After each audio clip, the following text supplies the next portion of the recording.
take a look at number 2 and let's fill in the missing parts. Let's do this in a different color. Okay, so here we've got to determine the mass of carbon in a liter of propane at STP. So we start with a liter of propane, and then since we're at STP, we can use 22.4 to convert to moles. So 22.4 would be here. That would allow you to cancel out liters. And then we're going to convert moles of propane to moles of carbon. So this right here is your mole ratio within the chemical formula. How many carbons are in propane? 3. So we're going to put a 3 on top. And then these units will cancel. And then we can convert moles to grams by putting the molar mass of carbon here. So carbon is 12.01 from the periodic table. Okay. Multiply all that out. You're going to get 1.6 grams of carbon. Okay. And then I'm going to do number 3. Thank you so much.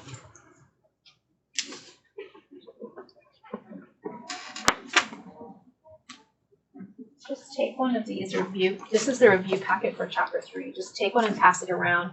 And you'll notice that I gave you some sample math setups in there. And then here is the practice test for chapter 3. The answers are on the last page.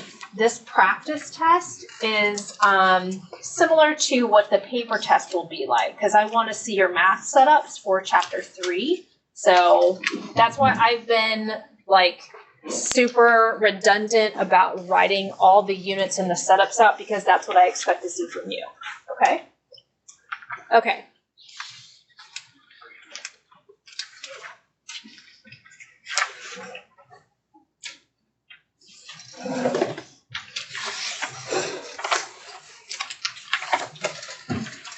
All right, so let me do number 3, and then I have one more topic to talk about in this section, and then we're done with it, okay? Do you have extras?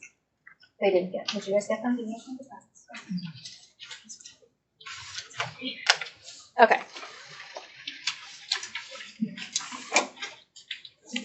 All right, how many of you have seen antifreeze before? It's the green stuff underneath your car. Okay, you don't want dogs to lick it. Ethylene glycol is widely used in automotive antifreeze.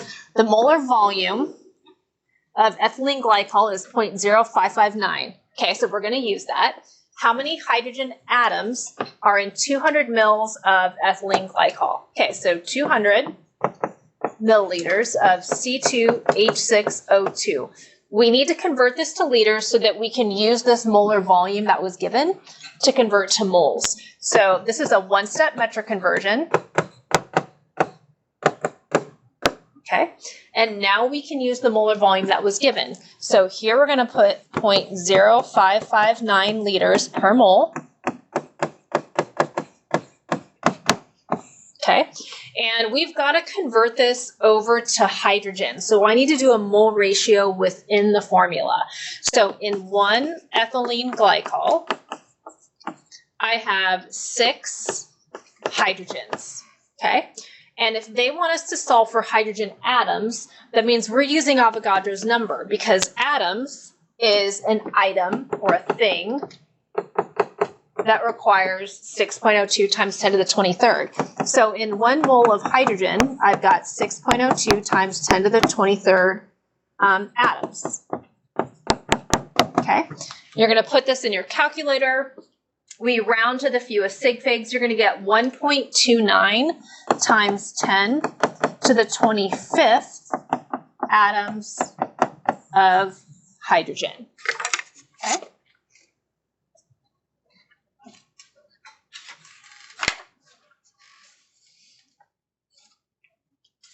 And then when you get that, we're looking at the next page, which has the last topic.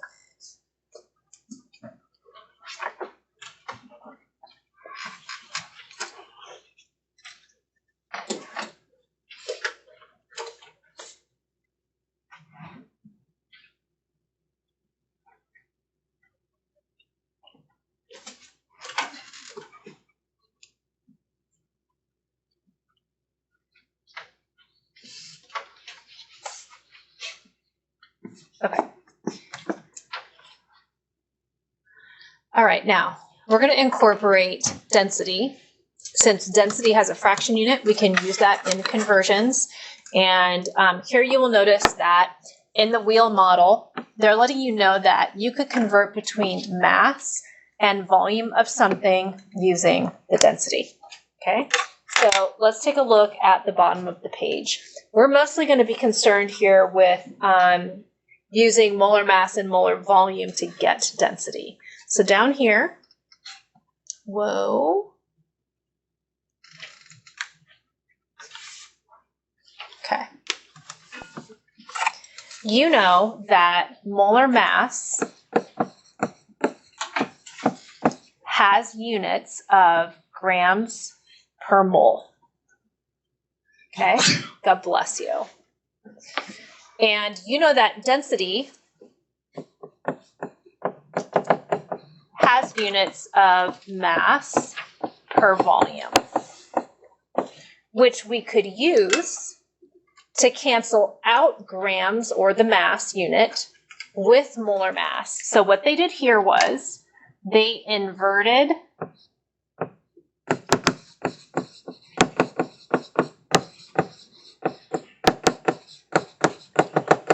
a density unit. Okay? So they put mass in the bottom and volume on the top. And they canceled out grams, which gave us liters per mole. This is an example of the molar volume of something, because liters is a unit for volume and it's per 1 mole. Okay, so that's all that they're showing you here, is that we can use dimensional analysis to make this happen. You will sometimes see this equation abbreviated as MM for molar mass divided by D for density. Okay, so let's go over to the last set of practice problems, and then we are done lecturing for the day. Okay.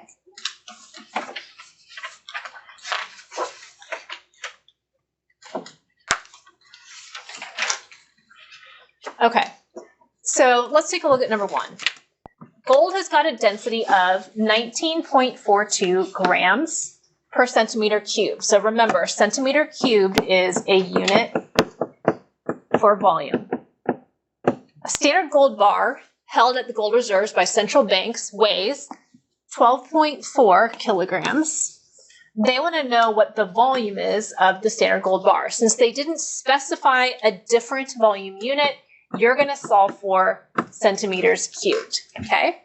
So what we want to do is convert this kilograms to grams so that we can use this density to convert to volume. So 12.4 kilograms gets converted to grams in a one-step metric conversion. And then grams gets converted to centimeters cubed using gold's density, okay? And then this is going to end up giving you 639 centimeters cubed. We can do the same type of unit canceling problem in number 2. We did this back in chapter number 1 when we were doing density. So I'm going to skip number 3 because it's super straightforward, and I'm skip number 2, and I'm going to go to number 3. Okay? Although ethanol is best known as a type of alcohol found in alcoholic beverages, its largest use is as a fuel or fuel additive. The density of ethanol is 0.789 grams per mil. They want to know the molar volume of ethanol. Now you might think right off the bat they didn't give us enough information to do this, but the trick here is they gave us the chemical formula of the substance. So what you have to do is calculate the molar mass, which we can then use to cancel units in the density to give us the molar volume, okay? So we've got 2 carbons, so 2 times 12.01 for carbon, plus I've got 6 hydrogens, 5 plus 1, so this is 6 times 1.01 for hydrogen, plus 16 for oxygen. And that's going to end up giving you a molar mass of 46.01. And remember, the gram per mole unit is always used with molar mass. Once you get this, now we can cancel out our units and we can solve for molar volume. Okay, so what we're going to do is we're going to take this molar mass, 46.08 grams per mole, and then I'm going to cancel out grams using this density. So 0.789 grams per mil.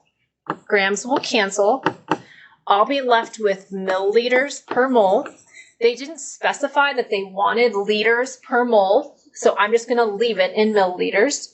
And this will end up being 58.4 milliliters per mole, and this is the molar volume of ethanol.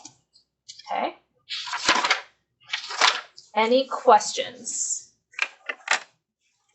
Okay, I'll unlock this homework assignment, so it is due tomorrow morning at 7 a.m. as well. And you guys have the rest of class time to work on your homework.